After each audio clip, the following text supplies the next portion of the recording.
According to headlines across the world, if you're following a time-restricted eating pattern, also known as intermittent fasting, you have an increased risk of cardiovascular death by 91%. Now, obviously, that's terrifying, and this is all coming out of a study that was done by Chinese researchers and also Harvard University. But there's more to this study than you probably understand, or more to it than what these headlines are telling you. So let me break down this information so that you know how to proceed forward with a healthy lifestyle and also with intermittent fasting.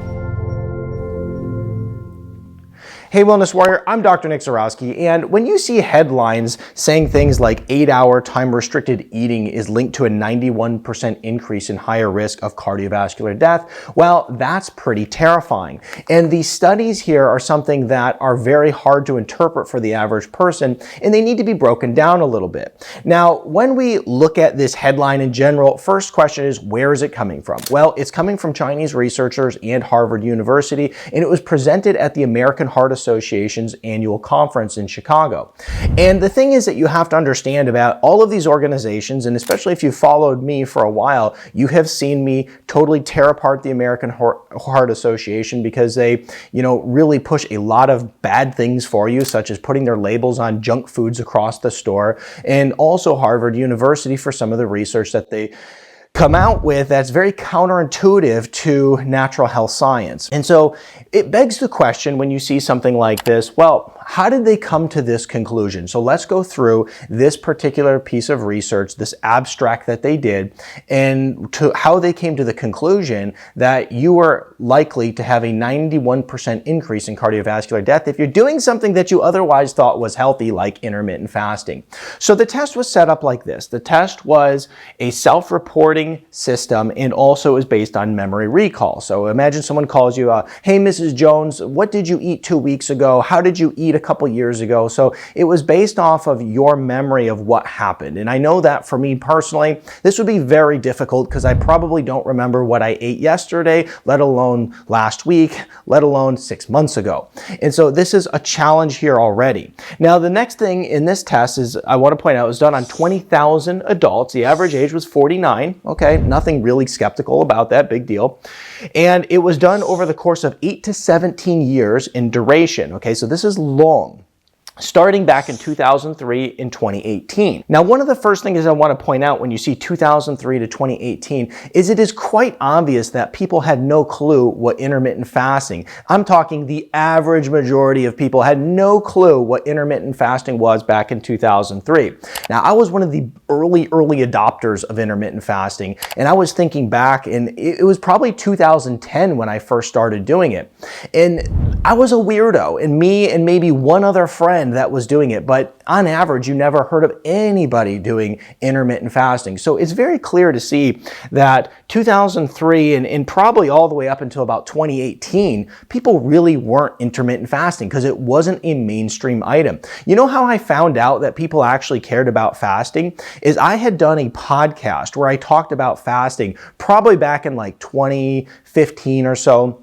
And then I went and I put it up on my YouTube channel, and it just sat there forever. Nobody watched it. Then all of a sudden one time I looked at that video and it was blowing up on YouTube because years after I had posted it, people actually started to care about fasting. Once again, I was an early adopter of this type of, health strategy. And so the point that I'm making here is that it was done during a time when people weren't intermittent fasting, nor did they know what intermittent fasting was. Now let's go into some more details on this particular study. Now, of the 20,000 people in the research, only 414 of them, which is a very small group, actually would practice eating all of their food within an 8-hour window. Now, the next thing I want to point out is 27% of them were smokers. Now, mind you, in this particular piece of research, they're looking at people who were eating in 8-hour time frames and 16-hour time frames. And when you looked at all the different time frames in which people would eat, the highest smoking average and percentage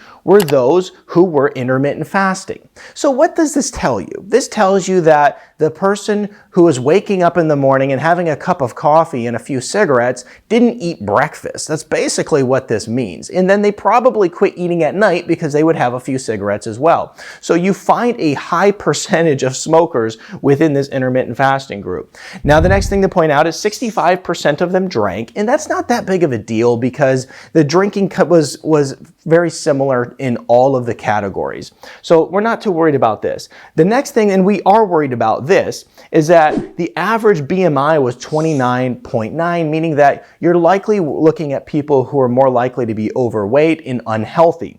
And then the other thing, which is not good for this piece of research too, is that the intermittent fasting group were the most likely to die during the period of time in which this research was conducted. They had a 20% mortality rate, okay? So when we look at this whole study altogether of 20,000 people, what you're basically seeing is that a very, very small percentage of these people actually would follow time-restricted eating.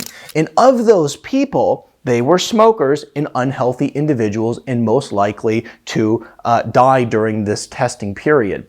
And the thing is that's interesting about this is you're basically looking at a group of people that just happen to fall into this category. They weren't doing it for health reasons. The people who are intermittent fasting are not the most likely to be overweight. They are not the most likely to smoke. So you're taking a category of people who just happen to fall within this 8-hour time frame because of their lifestyle, and then they refer to them as people who are basically doing intermittent fasting and kind of twisted it to sound like, hey man, these people are out there trying to do this to get healthy and they're actually dying from it. So this is where this piece of research is very flawed. And if you're somebody who is following intermittent fasting and the reason that you're falling into that category is because you're smoking a lot and living an unhealthy lifestyle, well, I would highly recommend that you stop doing that. Now, another thing that's very important to understand is that there is a ton of research that has proven that intermittent fasting is in fact very, very healthy for you. There's a lot of studies out there that shows it decreases your blood pressure, it lowers your cholesterol, it will